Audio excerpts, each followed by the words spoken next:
ሶስተኛ ቀኑን በያዘው የአሜሪካ እስራኤል ኢራን ግጭት በርካታ ክስተቶች ተከናውነዋል። በዛሬው ዕለት ከእነዚህ ውስጥ አምስት ዋና ዋና ያልኳቸውን መርጬ ይዤላችሁ ቀርቤያለሁ። እስከ ማብራሪያ ፍጻሜ አብራችሁን ዝለቁ። እንግዲህ በዛሬው ዕለት ከተካሄዱ አበይት ክስተቶች አንዱ የአሜሪካው ፕሬዝዳንት ዶናልድ ጄ ትራምፕ በኢራን ላይ የሚካሄደውን ጥቃት አስመልክቶ የተናገሩት ነገር አለ። ይህም ጥቃቱ ተጠናክሮ ይቀጥላል ነው ያሉት። እንግዲህ ትራምፕ ለሲኤንኤን እንዳሉት በኢራን ላይ የሚካሄደው ወታደራዊ ጥቃት ገና በደንብ እንዳልተጀመረ፣ ትልቁን የጥቃት ማዕበል በቅርቡ ታዩታላችሁ ሲሉ ዝተዋል። በአሜሪካና እስራኤል ጥምረት በኢራን ላይ የተከፈተ የአየር ጥቃትና ኢራንም እየሰጠችው ያለችው አጸፋ እንግዲህ ተጠናክሮ ቀጥሏል ማለት ነው። ቴህራን በበኩሏ ወደ እስራኤል እና ወደ ተለያዩ የባህረ ሰላጤው ሀገራት ሚሳኤሎችን እና ድሮኖችን ስታዘንብ ውላለች ማለት ነው። ቴህራን ትናንት እንዳስታወቀችው ለ30 ዓመት መዋጋት የሚያስችላት መሳሪያና የጥይት ክምችት እንዳላት እወቁልኝ ብላለች ማለት ነው። ሌላው ሁለተኛ እና የቀኑ አበይት እውነት ብዬ ያስኩላችሁ የዓለም የነዳጅ ዋጋ ጭማሪ ማሳየቱ ነው።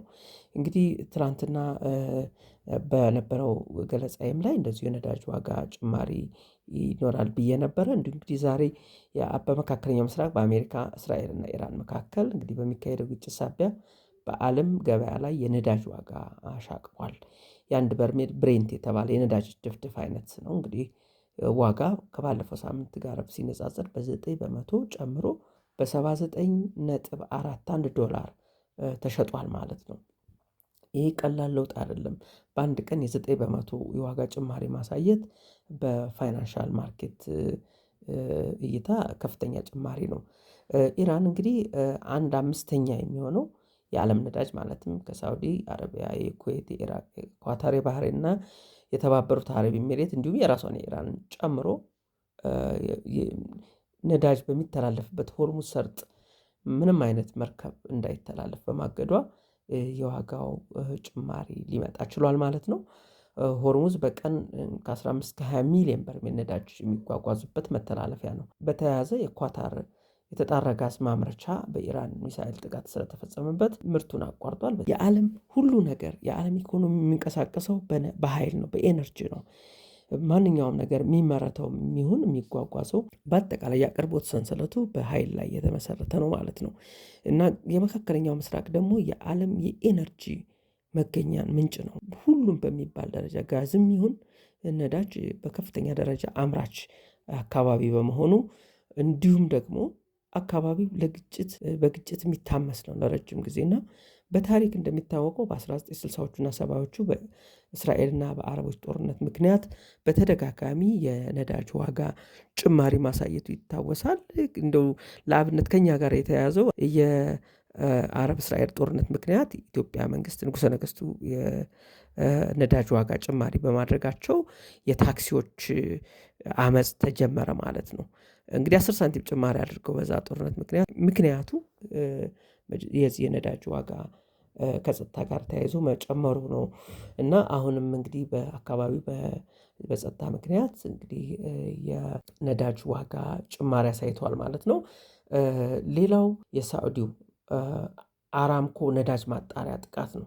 ይህ እንግዲህ በዛሬ ከተካሄዱ አበይት ጉዳይ ብዬ ይዤላችሁ ከመጣሁት አንዱ ነው። ለምን አበይት ተባለ የሚለውን እንግዲህ ከግዙፍነቱ አንጻር ነው። የነዳጅ ዕለታዊ ምርቱ ራሱ ከፍተኛ ነው። ኢራን በግዙፉ የሳውዲ አረቢያ አራምኮ ራስ ታኑራ የነዳጅ ማጣሪያ ላይ በድሮን ጥቃት አደርሳለች። ይህን ተከትሎ እንግዲህ ሳውዲ አረቢያ የራስ ታኑራ የነዳጅ ማጣሪያን ዘግታለች ማለት ነው። በቀን 10.62 ሚሊዮን በርሜል የሚሆን ነዳጅ ያመርታል። እንግዲህ ይህ ማለት በሆርሙዝ የሚተላለፈው በአንድ ቀን ውስጥ 20 ሚሊዮን በርሜል ነው። ይሄ ኩባንያ ብቻውን ደግሞ 10 ያመርታል ማለት ነው። እና ምን ያክል ግዙፍ እንደሆነ እና የእሱ ነዳጅ ምርት ማቆም በዓለም የነዳጅ አቅርቦት ላይ ምን ያክል ኢፌክት እንደሚኖረው የሚያሳይ ነው። እንግዲህ ኩባንያው አቅሙ በራሱ ሲታይ በአጠቃላይ 260 ቢሊዮን በርሜል ነዳጅ ክምችት አለው። 263 ትሪሊዮን ኪዩቢክ ፊት የጋዝ ክምችት አለው። እና በአጠቃላይ ካፒታሉ ራሱ በ2026 1.7 ትሪሊዮን ዶላር ዋጋ ያለው ካፒታል ያለው ግዙፍ ኩባንያ ነው። ይሄ ኩባንያ በመመታቱ ነው እንግዲህ ይሄ የዓለም የነዳጅ ዋጋ መጨመር ያሳየው እና ይሄ በጣም ወሳኝ ነጥብ ነው። ሌላው ኳታር ቅድም አንስቼዋለሁ። የጋዝ ማምረቻዋ በተከፈተበት ጥቃት ምክንያት እንግዲህ ዘግተዋለች። እንደሚታወቀው ለአውሮፓን ጋዝ የምታቀርብ የነበረችው በከፍተኛ ደረጃ ሩሲያ ነበረች። ሆኖም ከዩክሬን ጋር በገባችው ጦርነት ምክንያት በርካታዎቹ አገራት ጋዝ ከሩሲያ መግዛት አቁመዋል። በዚህ ምክንያት አማራጭ ጋዝ የሚያቀርቡት የነበሩት እንደነ ኳታር የመሳሰሉ ሀገራቶች ነበሩ እና ዛሬ ይህ ኩባንያ የኳታር ኩባንያ ምርት ማቆሙን ተከትሎ በአውሮፓ የጋዝ ዋጋ ከ30 እስከ 45 በመቶ ከፍተኛ የሚባል ጭማሪ ነው ያሳየው። እንግዲህ በጣም በፋይናንሻል ማርኬት ወይም ገበያ በጣም ከፍተኛ የተባለ ጭማሪ ነው ያሳየው ማለት ነው። የአራምኮ ጥቃት እንግዲህ የሆርሙዝ መዘጋት እንደገና ደግሞ የዚህ የጋዝ ማምረቻ ተቋሞቹ መዘጋት እንግዲህ የዓለም የኢነርጂን ሴክተር በከፍተኛ ሁኔታ ናውጦታል ማለት ነው። በዚህ ምክንያት ዋጋ ጭማሪ አድርጓል። አራተኛ ብዬ ይዤ የመጣሁት እንግዲህ ኢራን ጥቃቷን አጠናክራ መቀጠሏ ነው። አዳዲስ ኢላማዎችም ጨምራለች። ዛሬ ለምሳሌ ኢራን በቆጵሮስ ላይ ጥቃት ሰንዝራለች። እንግዲህ ቆጵሮስ የእንግሊዝ የጦር ቤዝ አለ። እዛ የጦር ቤዙን አሜሪካና እስራኤል እንዲጠቀሙበት እንግሊዝ ፈቅዳላቸዋለች እና እንግሊዝም ጦሯን ወደዛ አነቃንቃለች። እንግዲህ በሌላ አነጋገር እንግሊዞች እየተሳተፉ ነው ማለት ነው በተዘዋዋሪ። ሌላው በተባበሩት አረብ ኤሚሬቶች ላይ ጥቃት አድርሳለች። ቅድም ሳውዲ አረቢያ ያንን ትልቅ የነዳጅ ማውጫ ቦታ ተመቶባታል። ባህሬን፣ ኩዌት ላይ ተደጋጋሚ ጥቃቶች ተሰንዝረዋል ማለት ነው። በእስራኤል ከተሞችም እንዲሁም ሚሳኤሎች እና ድሮኖች ተተኩሰዋል ማለት ነው። ሂዝቦላም እንደዚሁ ወደ እስራኤል ከፍተኛ የሆነ የሮኬቶች ጥቃት ሰንዝረዋል ማለት ነው። በኢራን የሚደገፉ ታጣቂዎችም ኢራቅ ውስጥ የሚገኘውን የአሜሪካን የጦር ሰፈር እንደዚሁ አጥቅተዋል። ይህም እንግዲህ በኢራን በኩል ከፍተኛ የሆነ የተጠናከረ ጥቃት ስታካሂድ ውላለች ማለት ነው። አምስተኛ የያዝኩት ነጥብ 3 የአሜሪካ የጦር ጀቶች መከስከስ ነው። እንግዲህ 3ቱ የአሜሪካ የጦር ጀቶች የተከሰከሱት በኩዌት ውስጥ ነው። የጦር አውሮፕላኖቹ ሲከሰከሱ አብራሪዎቹ በፓራሹት ዘለው በሰላም መሬት አርፈዋል ነው የተባለው። ለጀቶቹ መከስከስ የተለያየ ምላሽ እየተሰጠ ነው። አሜሪካና ኩዌቶች እንግዲህ ምንድን ነው ያሉት?